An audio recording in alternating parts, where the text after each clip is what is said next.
nuren Alawatanim Filnakasikai Alawatanim Hopilo getlo Mamut laidadaw Kengedi beret Kapsolalidaw Adisu Tuwadid Hasab no midaw አሁን በሰሞኑ ትልቁ አጀንዳ ባንዲራ ነው ታውቃላችሁ። የኢትዮጵያ ባንዲራ የግመል አርማ ከሌለው የኢትዮጵያ አይደለም የሚል ሰው አለ። የኢትዮጵያ ባንዲራ ኦዳ ከሌለው የኢትዮጵያ አይደለም የሚል ሰው አለ። የኢትዮጵያ ባንዲራ አንበሳ ከሌለው የሚል ሰው አለ። ባንዲራ የአንድ ሀገር አርማ ነው። የአንድ ሀገር ብዙ ሰዎች ዋጋ የሚከፍሉለት ኮሙናል ኮዝ ነው። ባንዲራ የሌለው ፓርቲ የለም ኢትዮጵያ ውስጥ። ፓርቲ ባንዲራ ምን ያደርግለታል? ባንዲራ ልክ እንደ ህገ መንግስቱ የማይሻሻል የማይነካ ነገር አይደለም። ፓርቲ ለዛች ባንዲራ የተሻለ ሐሳብ አለኝ ማለት ሲገባው የራሱን ባንዲራ እየፈለፈለ ጄኔሬሽን ኮንፊውዝድ ነው። አረንጓዴ ቢጫ ቀይ በነበረበት ሰዓት የታሰሩ የተሰደዱ የተገረፉ ሰዎች ያንን ስርዓት የሚያስታውሱት ባንዲራ ውስጥ ነው።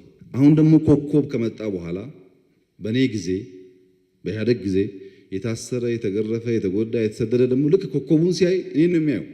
ስርዓት ካልተስተካከለ በስተቀር ሚስተር ኤክስ አሸንፎ ባንዲራ ስለቀየረ ዋይ አሸንፎ ስለቀየረ ቴምፖራሪ ድል ነው። ዘላቂ የሚሰበስበን ሐሳብ አይሆንም።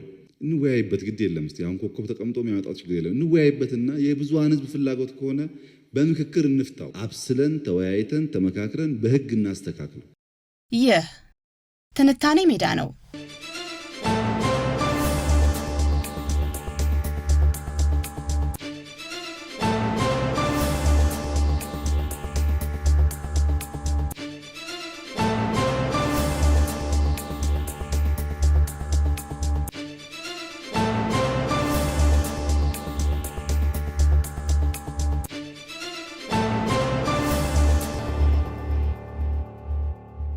የጨርቅ ፖለቲካና የሐሳብ ድርቅ የአንድ ሀገር እድገትና የአንድ ህዝብ ስልጣኔ ከሚገለጽባቸው መንገዶች አንዱ የሰከነ ውይይት፣ የጋራ መግባባትና እኩል ተጠቃሚነትን ለማረጋገጥ የሚወስኗቸው ውሳኔዎች ብልሃት የተሞሉ መሆን ነው።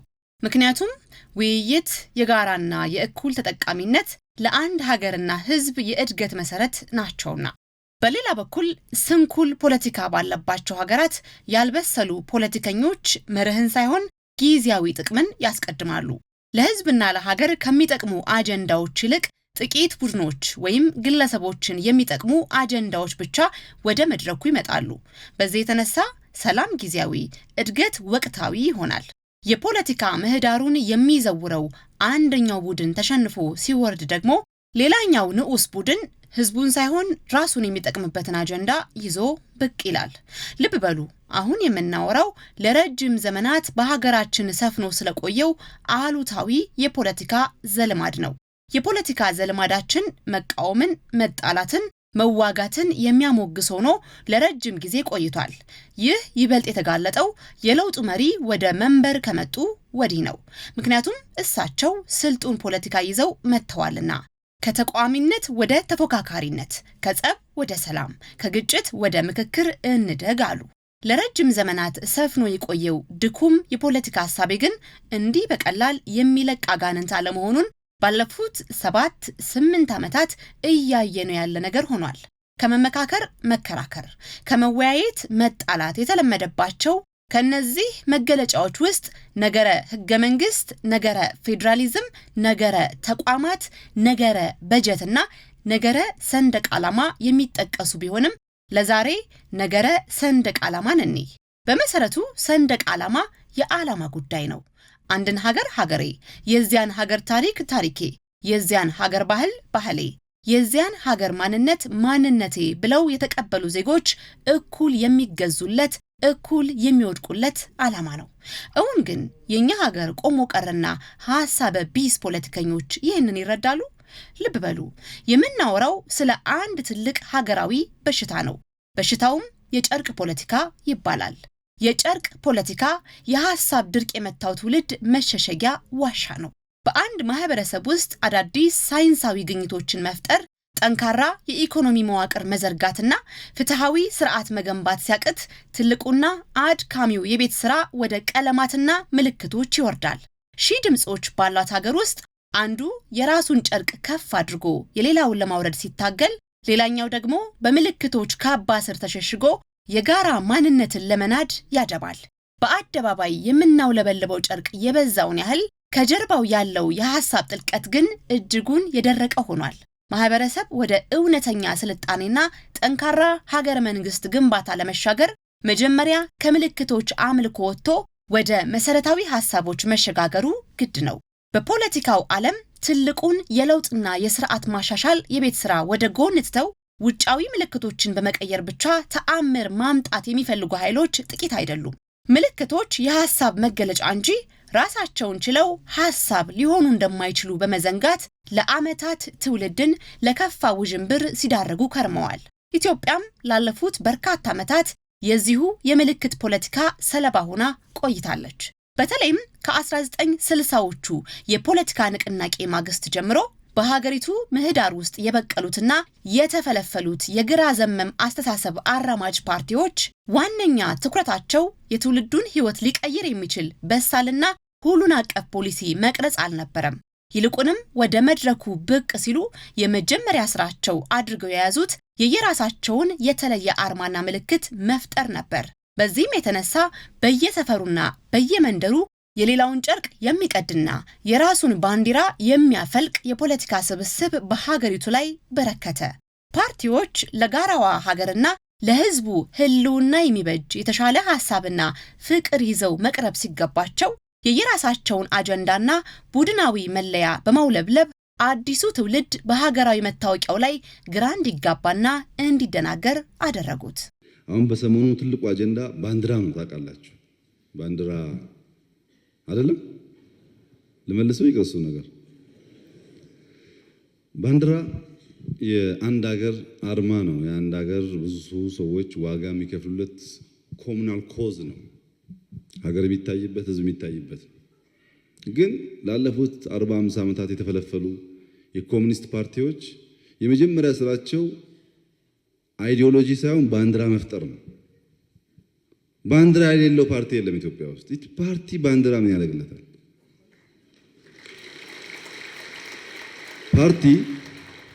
ፓርቲ ለዛች ባንዲራ የተሻለ ሐሳብ አለኝ ማለት ሲገባው የራሱን ባንዲራ እየፈለፈለ ጄኔሬሽን ኮንፊውዝድ ሆነ። ብዙዎች ሰንደቅ ዓላማን ፍጹም ሊነካና ሊሻሻል የማይችል የሰማይ ቃል ኪዳን አድርገው ለማቅረብ ቢሞክሩም እውነታው ግን ሌላ ነው። የአንድ ሀገር አርማና መለያ ምልክቶች እንደ ህዝቡ ሁለንተናዊ ፍላጎት፣ እንደ ዘመኑ እድገትና እንደ ስምምነቱ ሊሻሻሉና ሊለወጡ የሚችሉ ተለዋዋጭ ነገሮች ናቸው። ምልክቶች ዘላቂ የሚሆኑት የህዝብን ስምምነትና የአስተሳሰብ እድገትን ተከትለው በሂደት ሲቀየሩ ብቻ እንደሆነ የሚያሳዩ በርካታ ተሞክሮዎች አሉ። ለምሳሌ የካናዳን ታሪክ ብንወስድ ሀገሪቱ ዛሬ በዓለም ላይ በሰፊው የሚታወቅባትን የሜፕል ቅጠል አርማ ያረፈበትን ባንዲራ የተቀበለችው በቅርብ ዘመን እንደ አውሮፓውያን አቆጣጠር በ1965 ነበር። ከዚያ በፊት ለረጅም ዘመናት ስትጠቀምበት የነበረው ሰንደቅ ዓላማ የብሪታንያን የቅኝ አገዛዝ ታሪክ የሚያንጸባርቅና በወቅቱ የነበረውን የህዝብ ስብጥር የማይወክል ነበር። ይህንን ምልክት ለመቀየር በካናዳ ፓርላማና በህዝቡ መካከል ለወራት የዘለቀ እጅግ የበሰለና ሰፊ ክርክር ተካሂዷል። በመጨረሻም ያለ አንዳች ግጭትና የኃይል እርምጃ ሁሉንም ዜጋ ሊያስማማና አዲሱን የሀገሪቱ ማንነት ሊወክል የሚችል አዲስ ሰንደቅ ዓላማ በምክክር አጸደቁ። የደቡብ አፍሪካም ሽግግር ሌላው ትልቅ ማስተማሪያ ነው። የአፓርታይድ ስርዓት ማክተም ማግስት ሀገሪቱ አዲስ ምዕራፍ ስትጀምር የቀድሞ ባንዲራ ለአብዛኛው ጥቁር ህዝብ የጭቆናና የደም ታሪክ ማስታወሻ ነበር። ነገር ግን አዲሱ መሪ ኔልሰን ማንዴላና የለውጡ አጋሮች ነገሩን በችኮላና በአዋጅ ከመወሰን ይልቅ ሁሉንም የህብረተሰብ ክፍል ያሳተፈ ሰፊ የዲዛይን ውድድርና ውይይት እንዲደረግ መድረኩን ከፈቱ። የዛሬዋ ቀስተ ደመና ሀገር በመባል የምትታወቀው ደቡብ አፍሪካ ልዩነቶችን አቀናጅቶ የሚሰበስብ አዲስ ሰንደቅ ዓላማ የፈጠረችው በዚህ የሰከነና ሁሉን አቀፍ በሆነ የጋራ ምክክር መንገድ ነበር።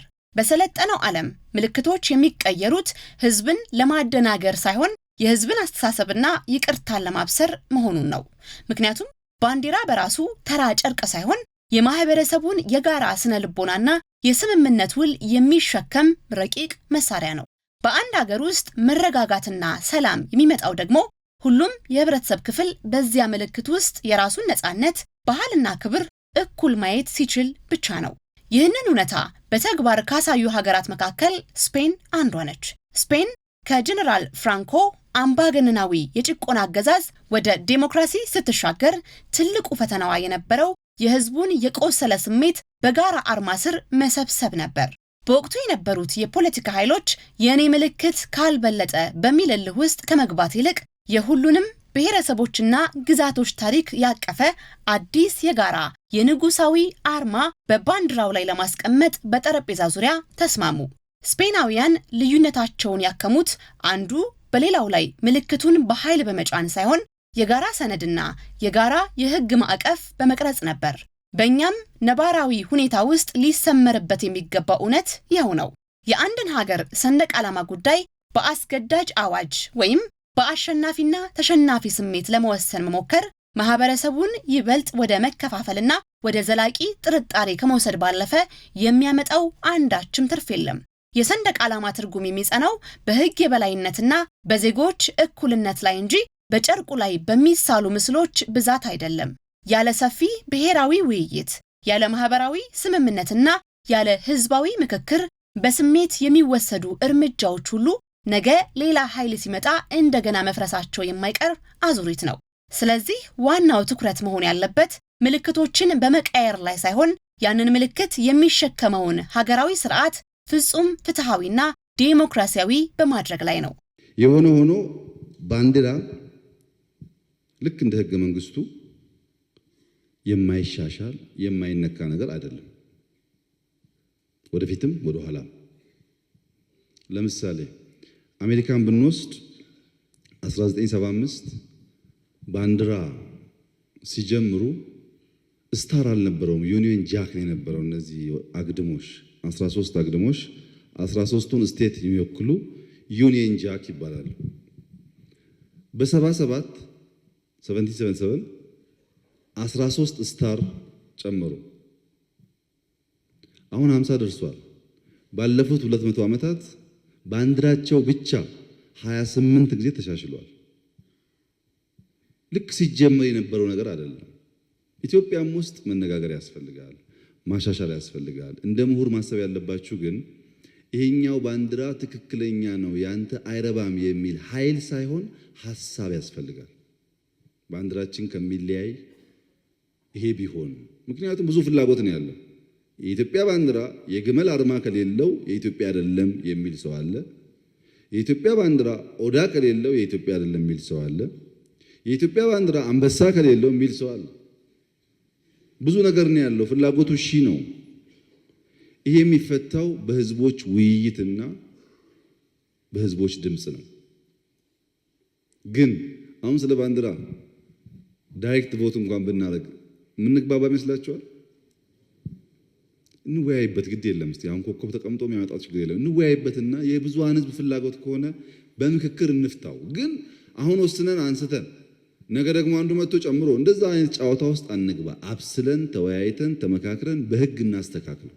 እንደዛ ቢሆን ነው የሚሻለው እንጂ ባንዲራ በመቀየር ኮንስቲቱሽን ማሻሻል አይቻልም። የሰዎች ቁጭትና ጸብ ትክክለኛው መነሻ ከጨርቁ ቀለማት ወይም ከቅርጾቹ ጋር እንዳልሆነ እንረዳለን።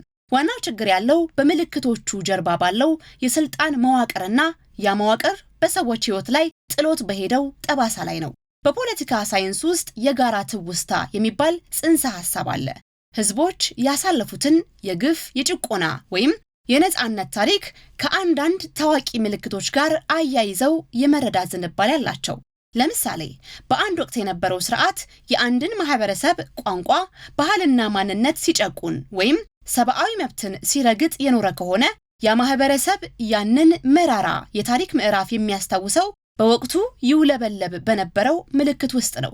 በተመሳሳይ መልኩ በሌላኛው የታሪክ ምዕራፍ ስልጣን የያዘው አካል አዲስ ምልክት ይዞ ብቅ ቢልም በዚያ አዲስ ምልክት ስር እንደገና ግፍ፣ እስራትና ስደት ከቀጠለ ያ ተጎጂ ትውልድ ደግሞ አዲሱን ምልክት የስቃዩ ማስታወሻ አድርጎ መውሰዱ አይቀሬ ነው። ይህ የሚያሳየን ዋናው በሽታና ማከሚያው የሚያስፈልገው በምልክቶቹ ላይ ሳይሆን በነበሩትና ባሉት የፖለቲካ ስርዓቶች ባህሪ ላይ መሆኑን ነው። ስርዓቱ በህግ የበላይነት በፍትህና በዜጎች እኩልነት ላይ ካልተገነባ በቀር ዛሬ በአሸናፊነት የመጣው ኃይል የራሱን ሰንደቅ ስለሰቀለ ነገ ደግሞ ሌላኛው ወገን ተክቶ የራሱን አርማ ስላስቀመጠ የሚመጣው ለውጥ ጊዜያዊና የላይ ብቻ ነው። በምልክቶች ሽኩቻ ውስጥ የሚገኘው ድል ዘላቂ ሊሆን አይችልም። ሁላችንንም በጋራ የሚያቆም ሀገራዊ መሰረትም አይሆንም። ስለዚህ ትልቁ የቤት ስራ ምልክቶችን የመቀያየር የውጭ ውበት ሳይሆን በህዝቦች መካከል እውነተኛ መተማመንን የሚፈጥርና ሁሉንም ዜጋ እኩል የሚያስተናግድ ጠንካራ ስርዓት መገንባት ነው። ዋናው ፍሬ ሐሳብ ግን ለእናንተ መናገር የምፈልገው ጸቡ ከባንዲራው ነው ወይ ነው? አይደለም እኮ። አረንጓዴ ቢጫ ቀይ በነበረበት ሰዓት የታሰሩ፣ የተሰደዱ፣ የተገረፉ ሰዎች ያንን ስርዓት የሚያስታውሱት ባንዲራ ውስጥ ነው። ባንዲራውን ሲያዩ ይሄ ቋንቋዬን፣ ባህሌን፣ ማንነቴን ነካው ብሎ ስርዓቱን ነው የሚያስቡት።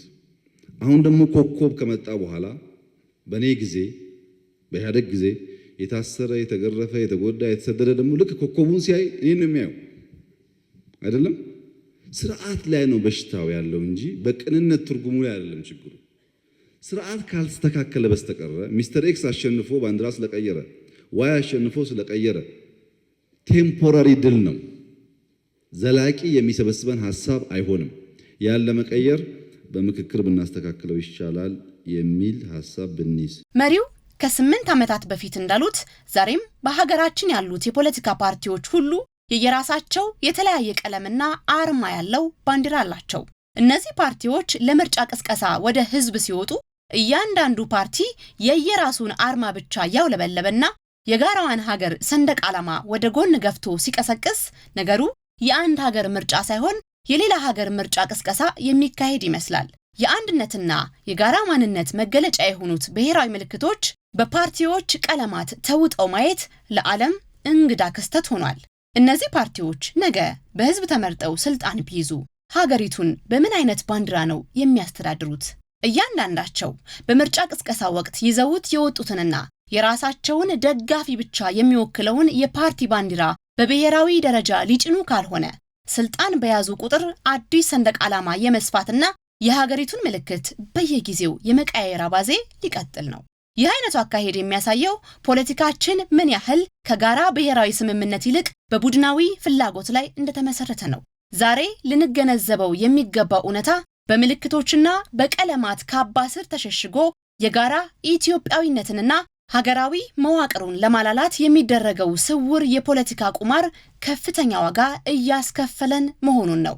ሰንደቅ ዓላማን ለህዝብ መከፋፈያና ለጊዜያዊ የፖለቲካ ትርፍ መሳሪያ ማድረግ ነገሮች ወደ ከፋ ግጭት እንዲያመሩ ከማድረግ ባለፈ ዘላቂ ሰላም አያመጣም። ነገ በጋራ የምንቆምባትን ጠንካራና ፍትሃዊ ስርዓት ያላት ሀገር እንዴት እንገንባ የሚለው መሰረታዊ ሐሳብ ነው።